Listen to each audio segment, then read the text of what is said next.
სალამი მეგობრებო, მოვიდა ზაფხული დაცხა და რა თქმა უნდა სიცხეში შედარებით ნაკლები სურვილი გაქვს რომ მივიღოთ საკვები. ძალიან ხშირად მისვავდნენ წინა წლებში კითხვებს, რომ აი ამ სიცხეში იმდენს ვერ ვჭამ ფიზიკურად ვერ ვიღებ მით უმეტეს ხორცს და ცილას და რა გავაკეთო.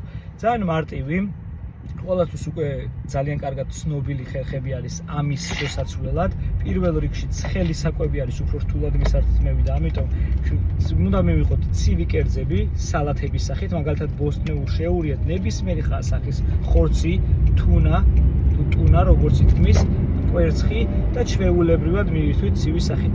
არ გეგონოთ რომ ეს რამეს შეცვლის. ჩვეულებრივად დაჭრილი ბოსტნეული. დავუმატეთ ზეითუნი, დავუმატეთ თუნდაც ბრინჯი საკმარისი სახით და ასე შემდეგ.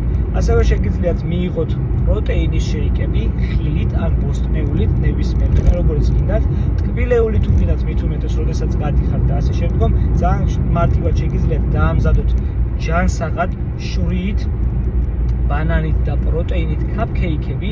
მესმის რომ შეიძლება კლებისთვის არც ისე მისაღებია, მაგრამ ზაფხულია ვერთობით გვინდა ეს ყველაფერი.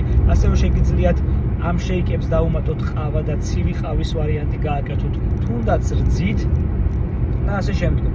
ეცადეთ მაქსიმალურად რომ დღიური კალორიები და დღიური ცილა ცხიმი ნახშირწყალი მიიღოთ და ამ საკვებს ცოტათი თუ გადაუხოთ არაუშავს და ასევე თუ რეცეპტებით და კერძებით ისე არ მიიღებთ როგორც იღებთ მაგალითად ზამთარში ცხლად და ეხლა მიიღებთ ცივად, არაუშავს, ეგ არაფერს არ ცვლის, პირიქით ორგანიზმი ეხმარება რომ მოტივაცია არ დაკარგოს და განაგრძოს ვარჯიში, ჯანსაღად ცხოვრება და ძალიან დიდი მადლობა რომ მივხვდით. ნახვამდის.